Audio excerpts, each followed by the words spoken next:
Deskripsi. Pendidikan Islam itu tidak hanya saja berkutat pada aspek-aspek praktis yang fokus kepada pembimbingan dan pengajaran peserta didik dengan nilai-nilai dan ajaran Islami saja, melainkan memiliki bangunan tentang epistemologi atau teori pengetahuan yang kuat dan kokoh. Tarbiyah. Makna tarbiyah, robba yaitu tarbiyah, yang artinya tambah atau berkembang. Artinya, tarbiyah merupakan proses menumbuhkan dan mengembangkan apa yang ada pada diri peserta didik, baik itu fisik, psikis, sosial, maupun spiritual. Makna lain dari tarbiyah adalah robba yurbi tarbiyah, yang artinya tumbuh dan menjadi besar atau dewasa. Artinya, tarbiyah merupakan usaha untuk menumbuhkan dan mendewasakan peserta didik, baik itu secara fisik, psikis, sosial, maupun spiritual.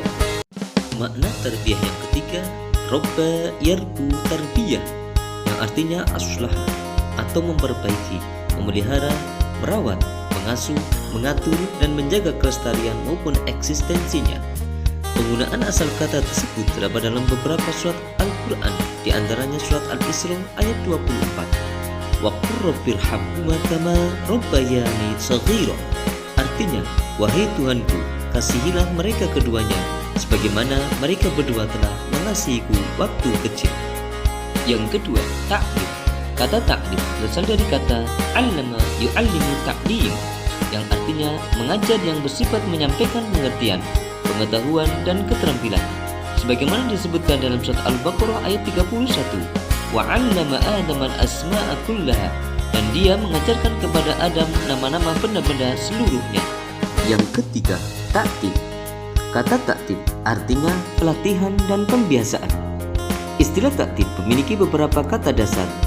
Yang pertama, berasal dari kata adaba ya'dubu, yang artinya melatih dan mendisiplinkan diri untuk berperilaku yang baik dan sopan.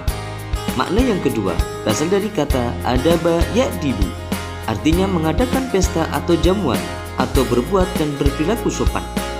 Berdasarkan pada kata dasar ta'tib di atas, maka penggunaan ta'tib berorientasi terhadap pembentukan suatu perilaku sebagai penyempurna akhlak atau budi pekerti. Penggunaan istilah ta'tib sebagaimana sabda Rasulullah, "Addabani Rabbi fa ahsana ta'tibi." Tuhanku telah mendidikku dan dengan demikian menjadikanku yang terbaik. Berdasarkan hadis tersebut, ada beberapa pendapat dari para ulama. Yang pertama, Syekh Muhammad Naqib Al-Attas mendefinisikan pendidikan Islam menggunakan istilah ta'tib karena memaknainya dengan mendidik yang berorientasi terhadap perubahan perilaku ke arah positif.